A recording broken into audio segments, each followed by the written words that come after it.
Không, muỗng này không, để cho bông canh không. Không có nước canh nữa, không có nước canh mà. Mình chỉ nhẹo canh chua.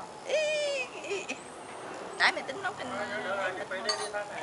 Thôi được rồi, để con lấy cho bông cho nó ăn miếng, cho nó ăn không miếng vậy. Rồi, con chạy vô bỏ đi.